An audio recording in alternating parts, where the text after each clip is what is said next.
Connecting with people, engaging with them, and learning from each other is how we find our biggest rewards. As a people and as a nation, infrastructure development plays a pivotal role in our growth and development. Access to good road networks, highways, and bridges is crucial. But that's just one main ingredient in the recipe for achieving progress. It's about planning and foresight towards a sustainable and prosperous future.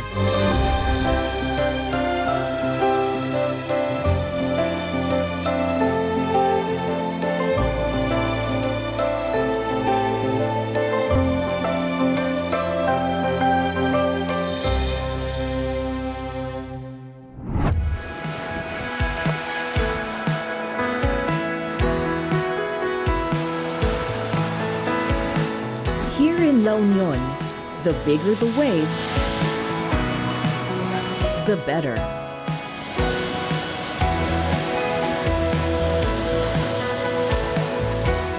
The rolling waves crashing onto shore, as well as the metaphorical waves of change rippling through the province. Locals tell a remarkable story of transformation.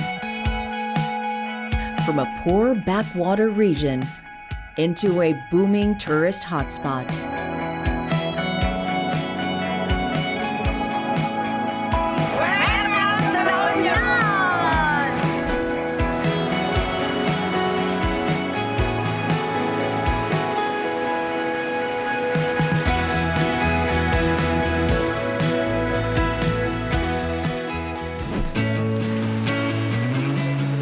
Veteran surfer Daisy Nerida Valdez has lived in the town of Urbistondo all her life, and she's seen just how much her home has changed through the years. Ang bahay namin is nasa tapat lang ng dagat. Na-encourage ako mag-surf kasi may mga dumadayo dito ng mga foreigner na nagsusurf. Nung bata ako, hindi ko in-imagine na magiging ganito yung turismo dito sa La Union. So ngayon marami ng mga establishment na nakatayo, which is dati puro punong kahoy lang yun nandyan. Ang naimbag ng T-Flex is sobrang laki kasi yung biyahe papunta dito sa La Union is sobrang bilis na. Hindi katulad dati na pag inabot ka ng traffic, it will cost you 10 hours para pumunta dito ngayon. 4 to 5 hours nasa La Union ka na. Valdez runs a surfing school with her husband, Jefferson de la Torre, who knows all about La Union's surfing scene. After all, he grew up in Baler, another place known for its big waves. Nung nagsimula akong lumipat dito, sinabihan ako ng brother ko na sumali ako ng competition dito sa La Union. Yun, nung nakita ko yung lugar dito na sobrang native din, na-inlove ako dito sa lugar nila sa La Union. Kaya naisip ko na rin na mag-move dito. Malaking tulong din yung paglabas ng T-Flex dito sa La Union. Kasi nga, yung galing Manila, sa mga iba-ibang lugar, yung dati na sobrang layo ng biyahe, mga 9 hours, 10 hours yung biyahe. Ngayon, nung lumabas yung T-Flex, halos 5 hours, 4 hours and a half, ganun na lang yung biyahe sa iba-ibang lugar. Yung dating 30 minutes bago dumaan yung bus, 15 minutes. Ngayon, mas less na siya ngayon. Mas madali na yung pagpasok dito sa La Union galing sa iba-ibang lugar. Anywhere you look, the growth of La Union is clear. Various resorts dot the shores of San Juan. Restaurants line the roadside.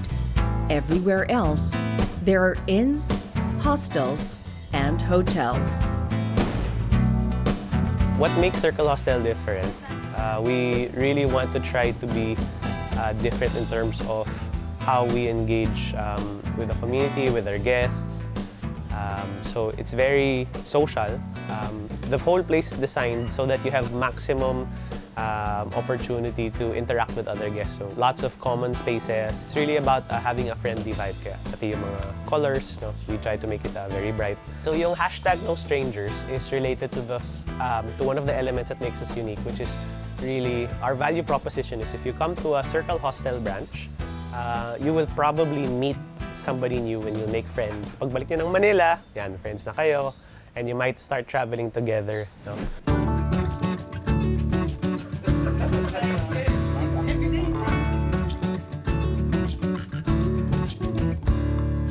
Konti lang naman yung bisita na pumupunta dito noong 2012, 2013. Alala ko yun kasi back then, you could come to the hostel on a Saturday and a group of 5 up to 10 people, solo nyo yung hostel. But you know, as the highway got better and travel time reduced, it's a lot better. More people, and not just us, all the other, all our other neighbors. The members of the La Union, San Juan Resort Owners Association are very happy with that. Malaking tulong talaga yun, paggawa ng tamang infrastructure. No? It gets people where they want to safely. Many people will travel for comfort, some will travel for food, and a good road is really key in making sure that travel can be facilitated properly.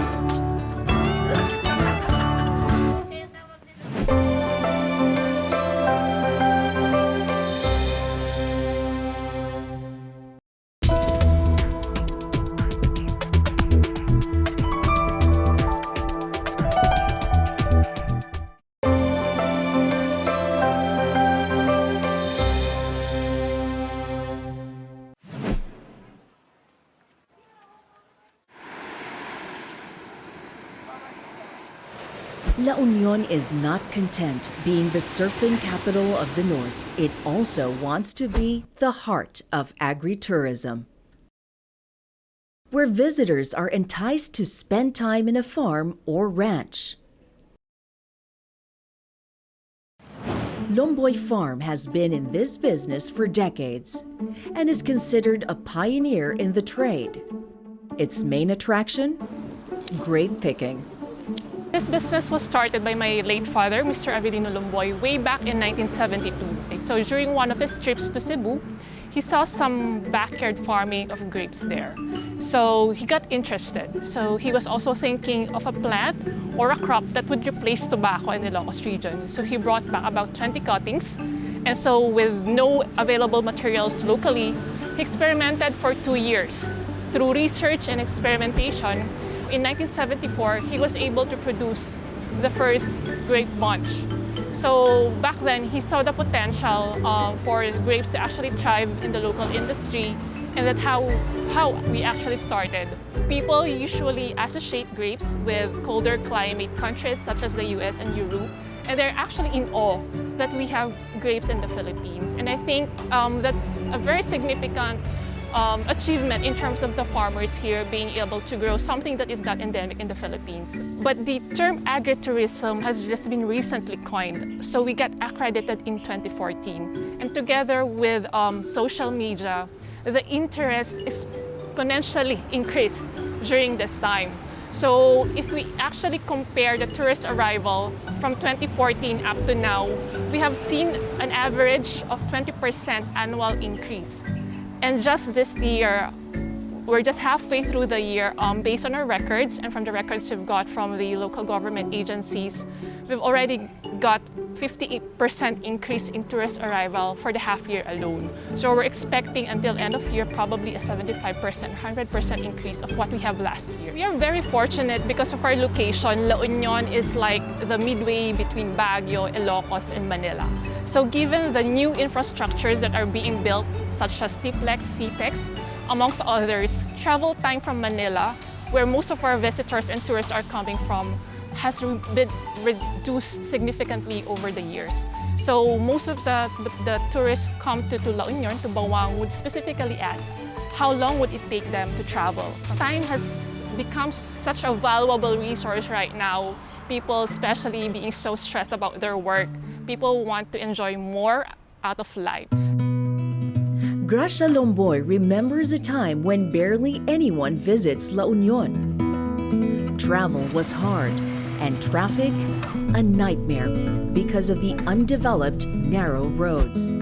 But with help from the local government and the private sector, things have changed for the better. Dahil sa magagandang mga kalsada na umaabot na ngayon sa mga kanayunan, ng latest na data ng ating Provincial Engineer's Office is 98% halos ng provincial road networks ay well-paved. 96.5% ang konkreto at 1.5% ang aspaltado. Nakakatulong ito sa ating mga magsasaka sa kanilang pag-transport ng kanilang mga produkto. Napapabilis na ang kanilang travel time. Siyempre, makaka-apekto yan sa presyo. Kasi ang labanan naman dyan sa pagkalakal ng mga produktong agrikultura, lalo na yung mga gulay dahil nga sinasabi nating very perishable mga yan. Ang oras ay napakahalaga. Ang basihan ng pagpresyo minsan ng mga o kalimitan ay sa freshness ng produkto. So kung ang travel time mo ay mas maikli, sadyang mas mataas ang makukuha nitong mga presyo kung pupunta ka na sa merkado. The future of agriculture in the province of La Union will be as bright. Hindi na tulad noon na nangangapa sa dilim ang mga magsasaka. Malaking bagay ang mga tulay at mga kalsada na nagagamit ng ating mga magsasaka at yung mga iba pang mga stakeholders na involved sa agriculture sector. La Union's local government is passionate about promoting everything the province has to offer. And the tourism department says their efforts are paying off. La Union tourism is getting livelier, more colorful day by day because of the influx of diverse tourists and visitors that we have. In 2010, we only had about 81,000 tourists. But last year, we already had marked out 657,000 tourists. And we can see it's growing every year, 3 to 5% annual increase. And we are very confident that La Union tourism is growing day by day. Building roads and bridges spells faster delivery of goods. So in economy, when goods and services are delivered efficiently, and then the economy will grow. And in tourism, if the roads and bridges are better than decades ago, people will come out and they will explore the north. And if they explore northern Philippines, and for sure they will pass by La Union. And here's a chance for us to showcase our beautiful beaches, waterfalls, agri-tourism, and of course the culture of La Union.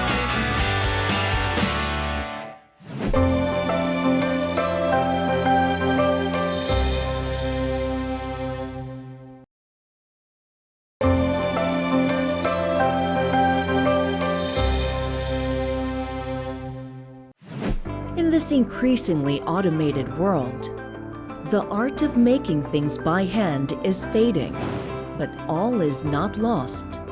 A new generation is starting to learn the joys of the trade. Nearly 25,000 people pass through the Tarlac, Pangasinan, La Union Expressway daily. More people going north means more chances for local artisans to show off and sell their work. Like these beautiful hand-woven cloths. Ito kasing weaving namin ay napakalaga dahil ninanapan namin ito sa aming mga ninuno.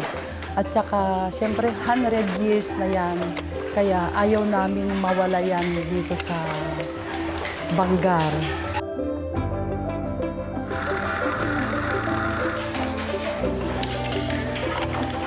Ang abel namin ng Bangar ay kakaiba sa lahat. Ito ay bukod sa makapal, malambot, pag nilalabhan, araw-araw na ginagamit, talagang lumalambot kaya masarap ikumot. First step na ginagawa namin, warping thread. Ito may bilang kung halimbawa yung gagawin niya, towel, maliit lang konti lang ang sinulid na nilalagay namin. May bilang kasi yan. Hanggang sa mapuno ito, tapos tatanggalin na. Ito na siya nung natapos na, tatanggalin na. Ang second step ay yung mga warping thread ay ipulipol namin dito. Pagkatapos ay ilalagay dito sa goron kasi ito yung nagbibigay ng design. Pagkatapos ng design, isusubo namin dito sa kawayan. At doon na magsisimula si Manang na maghabi. Dito sa design, itatali yung apakan, yung inaapakan niya.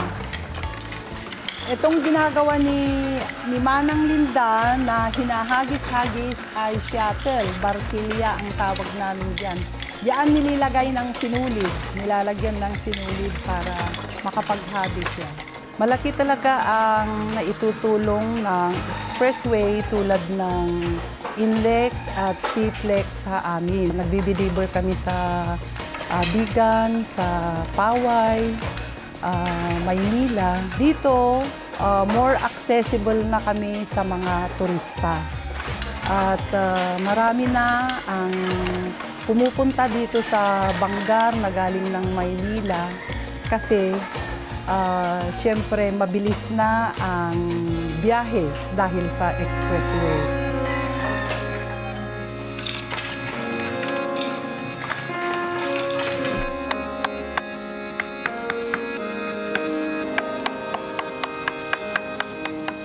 This man works with many different media, but he's a real master with wood.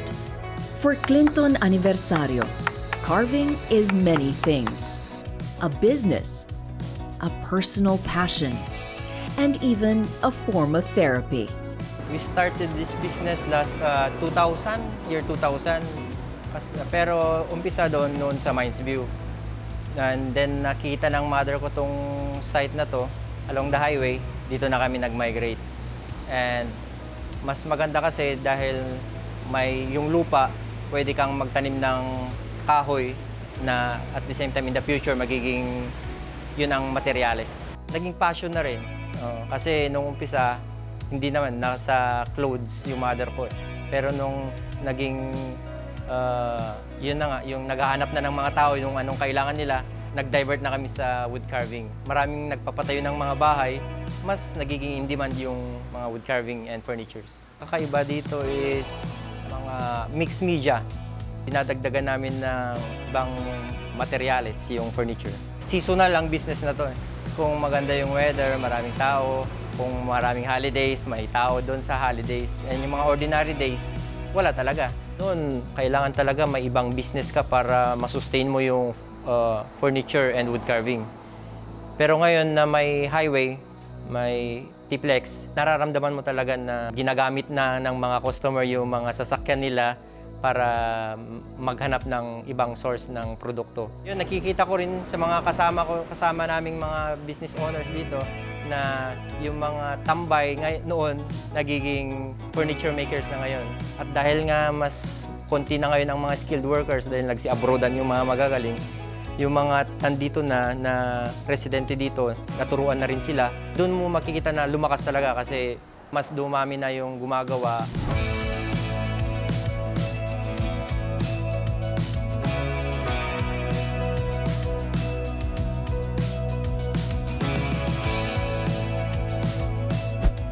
This shop in the town of San Juan wants to pass on knowledge to anyone willing to learn.